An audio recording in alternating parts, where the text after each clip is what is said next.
Welcome back to Adarsh academy. आप सभी का आदर्श अकेडमी में स्वागत है। दोस्तों, आज हम कक्षा 10 का प्रकाश परावर्तन तथा अपवर्तन यानी साइंस को लेकर के आए हैं। तो सबसे पहले आप जानिए कि फिजिक्स क्या होता है। दोस्तों, ये फिजिक्स का जो उत्पत्ति होता है ग्रीक भाषा से फैसिस से होता है, जिसका फैसिस से होता है दोस्तों। और फैसिस का जो अर्थ होता है वो प्रकृति होता है। ठीक है, विज्ञान का एक फिजिक्स को जो है विज्ञान का एक महत्वपूर्ण भाषा माना जाता, सब्जेक्ट माना जाता है दोस्तों। चूँकि आपको पता है कि न्यूटन जो थे वो भी ग्रीक का था, जो कि वर्तमान समय में ग्रीक को हम यूनान के नाम से जानते हैं दोस्तों। ठीक है, और आपको पता है कि न्यूटन जो थे वो फ्रांस ये ग्रीक से ही बिलोंग्स करते थे और फादर ऑफ फिजिक्स का दर्जा दिया जाता है न्यूटन को। दोस्तों, हम नेक्स्ट जो क्लास एक दिन हम एक क्लास में न्यूटन के बारे में बताएंगे आपको कि न्यूटन जो है इतने बड़े महान वैज्ञानिक कैसे बने। आज हर बच्चे के जुबान पे यही होता है, न्यूटन फादर्स ऑफ फिजिक्स। तो आइए हम शुरुआत करते हैं। जैसा कि आपको टॉपिक है प्रकाश परावर्तन तथा अपवर्तन, और पहला लिखा हुआ दोस्तों कि प्रकाश क्या है। तो सबसे पहले हम ये जानेंगे कि प्रकाश के बिना जो है हम किसी भी चीज़ को आसानी से नहीं देख पाएंगे, नहीं देख सकते हैं। ठीक है, तो कहते हैं प्रकाश वह ऊर्जा है या वह माध्यम है जिसके द्वारा हम किसी भी वस्तु को आसानी से देख सकते हैं। अर्थात आप कह सकते हो कि प्रकाश अगर नहीं रहे तो कोई भी वस्तु को नहीं देख सकते। जी, आपने बिल्कुल कहा, ऐसा नहीं होता है। ठीक है, प्रकाश के अनुपस्थिति में हम किसी भी वस्तु को नहीं देख पाएंगे। प्रकाश रहेगा तभी हम देख सकते हैं। उदाहरण के लिए आप एक बंद कमरे में जाएं और कमरे में अगर रोशनी है तो जहाँ कोई भी वस्तु कहीं रखा हुआ है तो हम लोग आसानी से वो वस्तु को देख लेते कि वो वस्तु वहाँ है, फलानी जगह है। लेकिन ज्यों ही अगर लाइट गुम होता है तो लाइट गुम होने के बाद हमको ये पता नहीं चलता है कि वस्तु कहाँ है। तो हम लोग टॉर्च मार के देखते हैं और वह वस्तु का जो प्रतिबिंब होता है वो हमारे आँख पे बनता है। तो दोस्तों, आप समझ गए होंगे शायद। कहता है कि प्रकाश वह ऊर्जा या माध्यम है जिसके द्वारा हम वस्तुओं को देख सकते हैं। ठीक है, ये बात आपको समझ में आ गई। ठीक है, तो आइए हम लोग कहते हैं कि प्रकाश के गुण। यहाँ पे है क्या कि प्रकाश के कुछ गुण हैं। ठीक है, तो पहला पॉइंट जो है कहता है कि प्रकाश सरल रेखाओं में गमन करता है। अर्थात प्रकाश जो है वो सीधी रेखाओं में गमन करता है। पहला पॉइंट आपको समझ में आ गया होगा। दूसरा पॉइंट कहता है कि प्रकाश विद्युत चुंबकीय तरंग है। प्रकाश क्या है दोस्तों? विद्युत चुंबकीय तरंग है, इसीलिए इसे संचरण के माध्यम की आवश्यकता नहीं पड़ती। एक विद्युत चुंबकीय तरंग होने के कारण जो है संचरण के माध्यम की आवश्यकता इसको नहीं पड़ता है। तीसरा पॉइंट कहता है प्रकाश अपारदर्शी वस्तुओं की तीक्ष्ण छाया बनाता है। कहने तीक्ष्ण का मतलब है तो छोटा छाया बनता है। और आपको वैसे पता है सब, छोटा छाया जो है कब जो बनता है, मॉर्निंग में देखिएगा कि छाया जो है बहुत बड़ा बनता है धूप की रोशनी में। ठीक है, तो यहाँ कहता है तीक्ष्ण छाया मतलब छोटा। अब हम लोग आते हैं दोस्तों विभिन्न माध्यमों में प्रकाश की चाल। सबसे पहले सवाल होता है कि भिन्न भिन्न माध्यम जो है उसमें जो है प्रकाश की चाल क्या होता है। तो आइए सबसे पहले आप ये जानने का प्रयास करें कि ये जो चाल होती है सबसे ज़्यादा जो है वो निर्वात में होती है दोस्तों। सबसे प्रकाश की जो चाल होती है निर्वात में सबसे ज़्यादा होती है। तो सबसे पहले मैं आपको बता दूं कि प्रकाश की चाल को जो है प्राप्त करने का जो है गैलीलियो के द्वारा जो है प्रयास किया गया था। लेकिन गैलीलियो के द्वारा तो प्रयास किया गया था, लेकिन वो प्रकाश की चाल को ज्ञात करने में कामयाबी उसको नहीं मिला।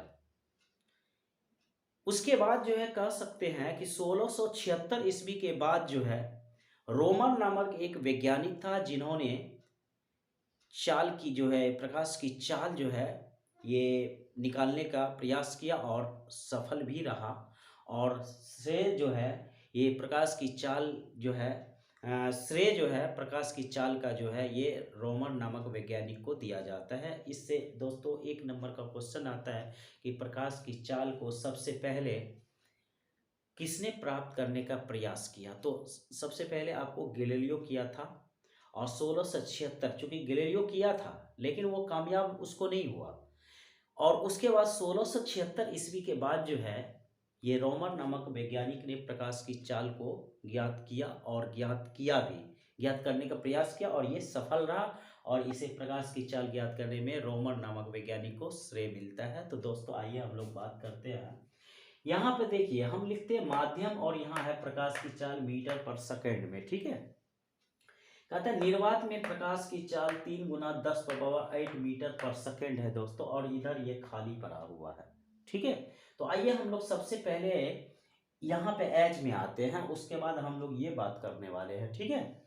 तो क्या है, कह रहा है क्या कि निर्वात में प्रकाश की चाल को हम सीवी से डिनोट करते हैं दोस्तों, ठीक है। Speed of light. तो क्या कहता है कि प्रकाश की जो चाल है वो निर्वात में 3 गुना 10⁻8 मीटर पर सेकेंड है।